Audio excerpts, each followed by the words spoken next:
Good evening and welcome to Special Assignment. I'm your host, Ashraf Garda. This year marks exactly 20 years after the Bisho massacre. On September the 7th, 1992, 28 people were killed by the Ciskei Defence Force soldiers during a march which was organized by the ANC against the administration of that homeland, which was under the leadership of Brigadier Oupa Kgotso. Following recommendations of the Truth and Reconciliation Commission, government committed to provide educational and medical assistance as well as general welfare support to the survivors and bereaved families. However, some of the victims who urgently require these services say they only received 30,000 rand in cash payouts, which government offered to victims of apartheid atrocities. Incredibly, some of them last received some form of payment almost a decade ago. So when will this matter be finally put to rest? This report by Amos Bajo. It was meant to be a peaceful protest against the administration of the former South African homeland of Ciskei. Scores of residents from Bisho and surrounding areas moved out of a local stadium where they had just been addressed by their political leaders. Their target, a Ciskei parliamentary building just a stone throw away from the stadium. A strong line of defense had been mounted around the building.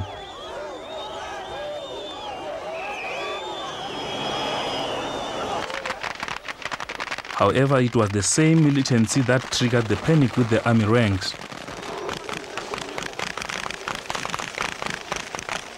I felt something burning on my left side of my upper body, Then I fell down immediately.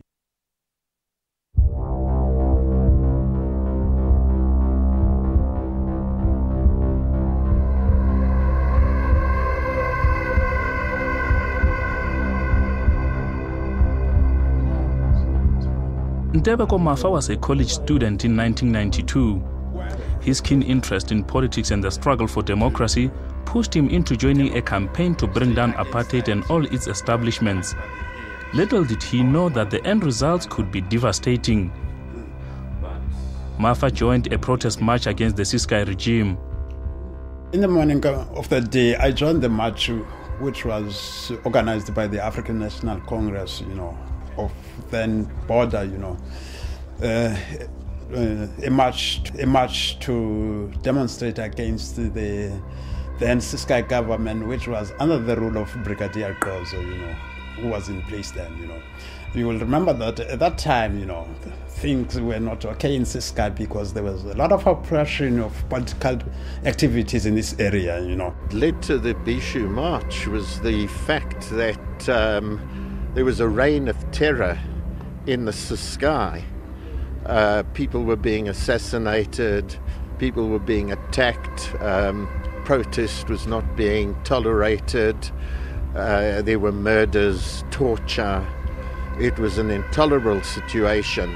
And yet in the rest of the country, there was, to an extent, free political activity. After being addressed by their leaders, protesters headed to the Ciskei parliamentary building.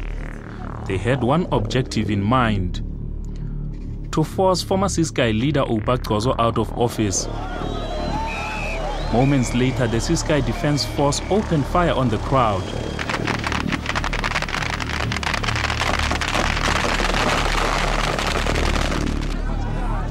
"28 people were killed and more than 200 others were injured."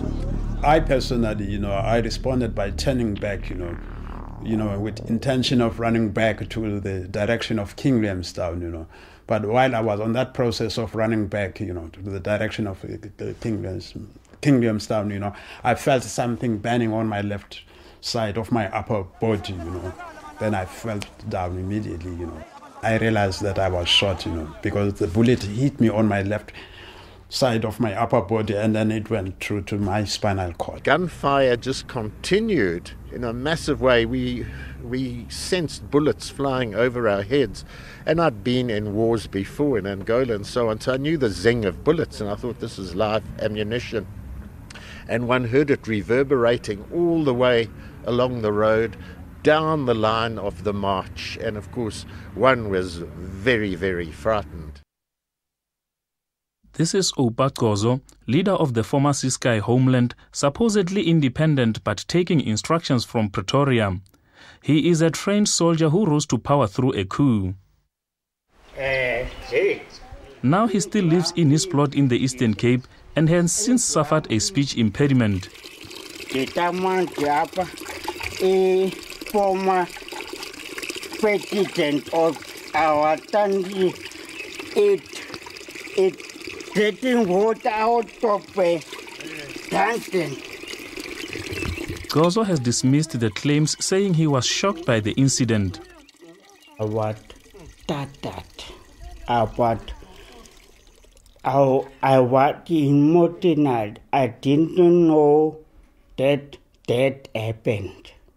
And I was tattered. And I ordered up my tape. How did it happen to me, to my people? How am I going to how am I going to tell the parents of those these people? How can I touch them? Gozo says ANC leaders who were leading the march should be blamed for the massacre and failed to uphold the rule of law in Ciskei. They thought from the troop, they thought 140 men. When they saw 140 men dying next to them, they went berserk. I would say that they were looking for the opportunity to teach the ANC and the masses and our leadership a lesson. None of our people fired at the Ciskei police or soldiers. We're moving, peacefully. Ronnie and myself and others were occupying different positions. At no time did anybody amongst us started even throwing a stone, at the Ciskei police and soldiers. The ANC believed the South African government, who had influence over Ciskei at that time, had to answer to the killings. To accuse the government of what has happened in the Ciskei, where the government was not present, where no single member of the South African security forces were involved in shooting, I think is a fallacy, and it is clearly unsubstantiated political propaganda. In a moment, more victims speak out against what they say is government's failure to honour its promises.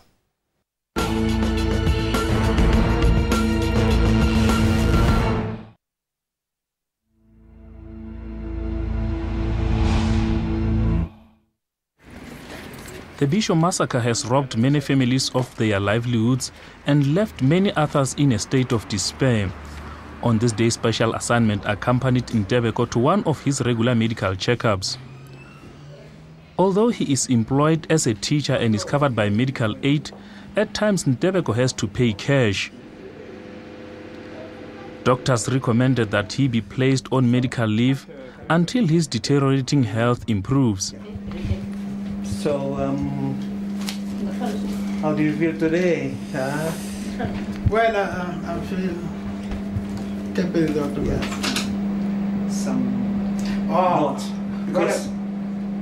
Because some of them I cannot answer. Ntebeko has been coming to me ever since for ordinary illnesses, flu, stomach pain, and headaches and so forth and so on.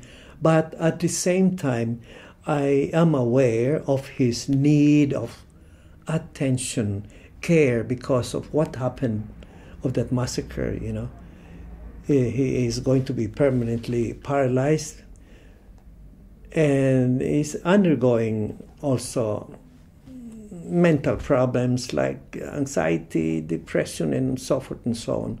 Nobuntu Ntloko, here working with family members on both sides, lost her father during the massacre.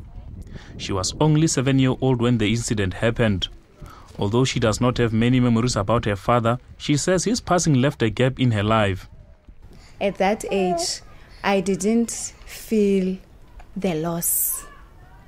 I didn't feel so disturbed as I am now as when I grew up.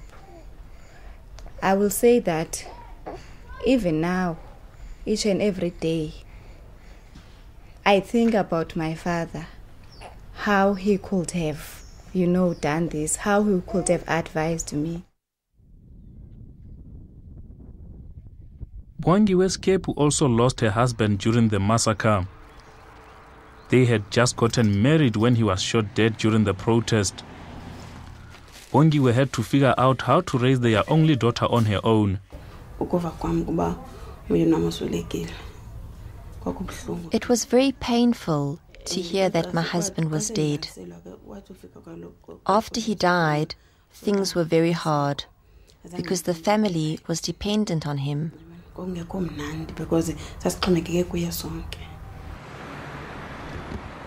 As part of honoring those who were killed during the Bisho massacre, government erected this memorial site. Families of those who were killed during the massacre visit this site from time to time. Government promised to assist families of those who were killed during the massacre.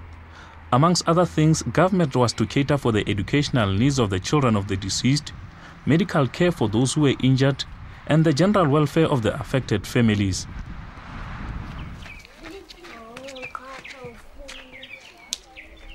Buzelo Matikinga is also one of the survivors of the Bisho massacre. Her husband was a farmer. But after her husband was shot dead during the massacre, the family could not sustain the business. Buzelo was trampled upon when the protesters were running away from the bullets.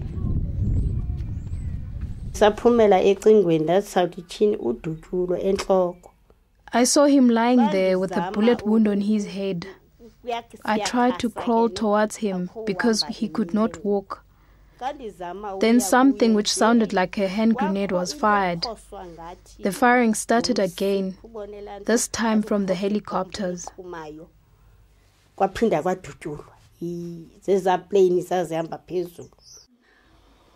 Buzelo has been experiencing severe pains on the upper left side of her body. She needs to undergo an operation, but she does not have money to perform the procedure and rely mainly on painkillers. Like other survivors of the massacre, Bulelwa received the 30,000 rand compensation from government. Survivors say more needs to be done.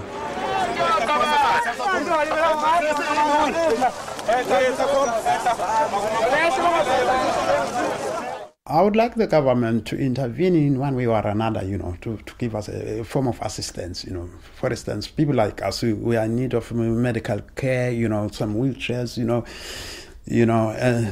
and some of us, they've got some different needs, because each and every case of each and every individual differ from one another, Government should at least give us money or provide our children with jobs, because my salary goes towards repaying the loan that I took out for my daughter's school fees.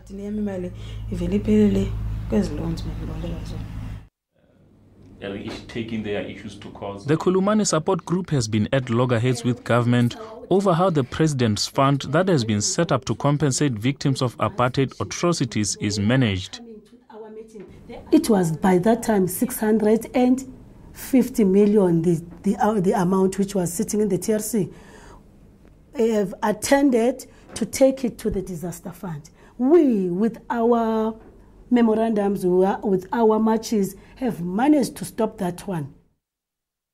The organization believes that the 30,000 rand to some of the victims is too little. The Truth and Reconciliation Commission has identified some 17,000 people as eligible beneficiaries of the fund. However, Khulumani believes that there are some more victims who have been left out.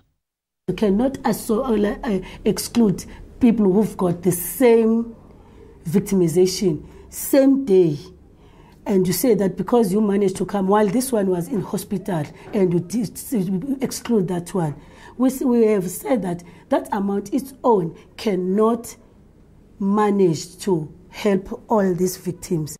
Coming up, we approach the Justice Department, which oversees compensation of victims of apartheid atrocities, to search for answers.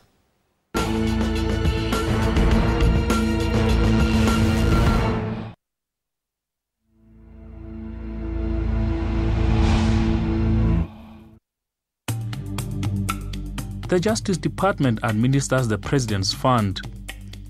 It has just over R1 billion in its coffers. The department says it has paid most of the victims of apartheid atrocities 30,000 rand compensation. 353 of the 17,000 victims identified by the TRC must still receive their money. In addition to the 30,000 that each victim is entitled to, who qualifies as a victim of human rights violation dating back to the conflict of the past and whose name appears on the database of the TRC. There is also medical assistance, there's also educational assistance, housing assistance, and all other forms of assistance that looks into the welfare of those individuals, which was a commitment made by government. Dunyiswa's Kepu was only 7 years old when her father was gunned down during the massacre. She's an eligible beneficiary of the President's Fund and other benefits which government committed itself to. However, the critical need of educational support, which she required several years ago, is no longer important as she has already completed her degree.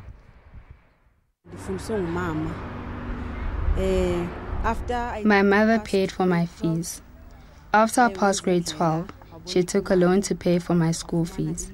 Then I went to study at the University of Walter Sisulu to do human resources. We are still repaying the loan because I never received financial aid from government.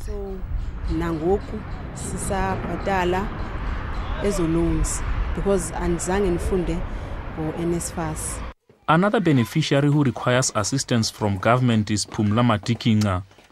She says it was very difficult for her mother to sustain the family on her own. It was difficult because our father, he was a provider at home, so my mother, she was struggling a lot, in so much that I had to break after I passed standard 10, which is grade 12. So I couldn't go further. The others still, most of us, we end up at standard 10. 20 years since the Bisho massacre occurred, government is still working on legislation to regulate the President's Fund.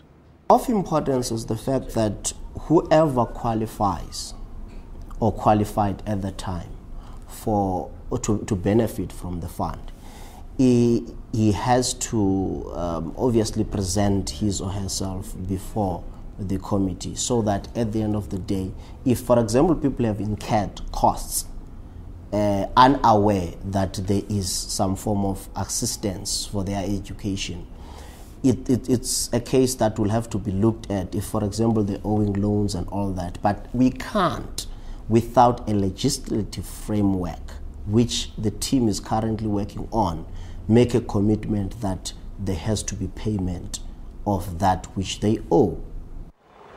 Some experts say government's slow pace of settling reparations is unacceptable. Very difficult to understand government's resistance to providing proper reparations. The victims who've been classified by the TRC are people who would generally be ANC supporters who sacrificed for the liberation of this country. So for them to be left by the wayside is, I think, very difficult to really get a sense of how that could happen in this society. While government is still working on legislation, the level of desperation experienced by some victims is increasing. I'm currently on an internship at the Department of Correctional Services.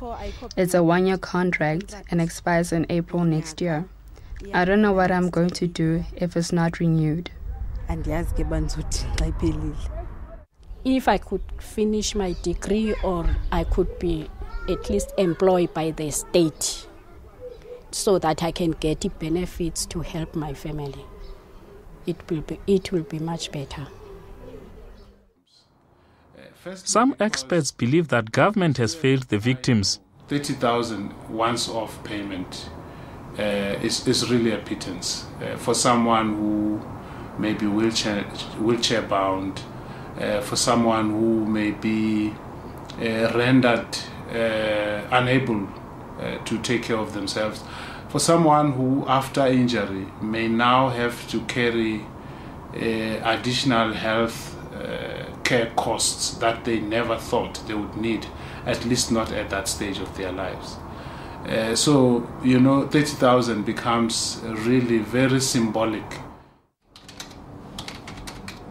There are also some concerns about the criteria which was used to identify the victims.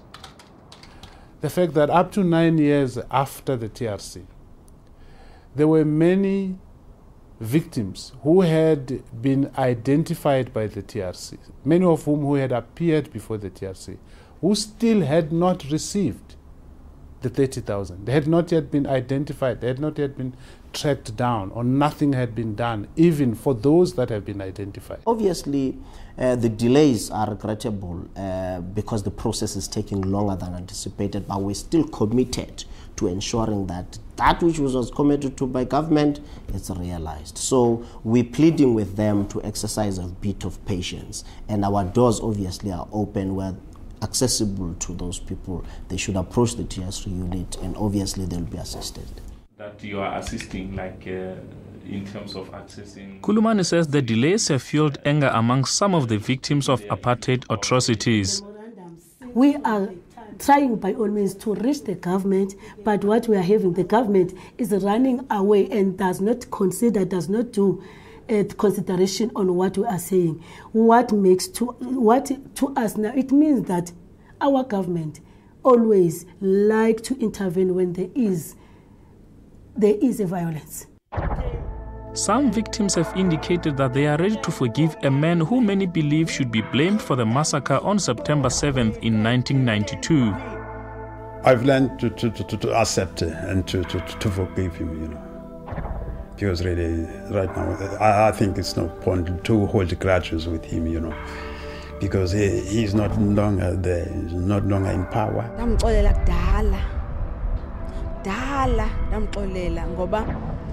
I forgave him a long time ago.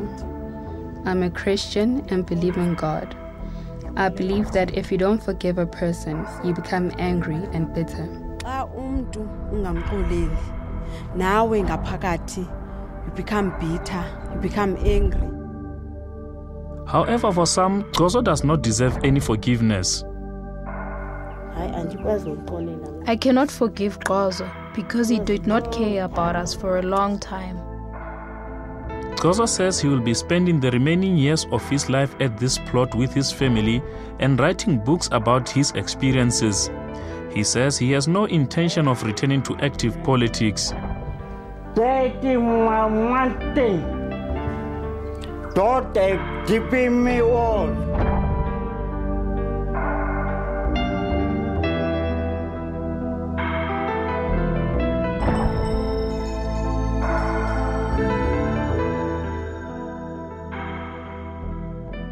Now, I'd like your take on this issue.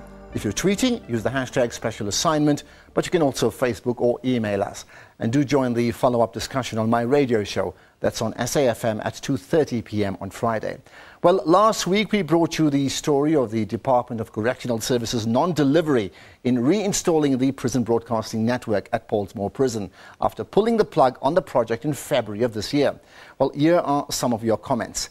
NK Talks tweeted saying, I used to work there, loved it. Marius is such a committed person, yet he gains nothing financially. And Marcel Malgas posted this comment on Facebook saying, I can't wait for a follow-up to see if the DCS plans to help these inmates give back to the community. Well, that's it from me. Join us again next week when we point out the issues that matter.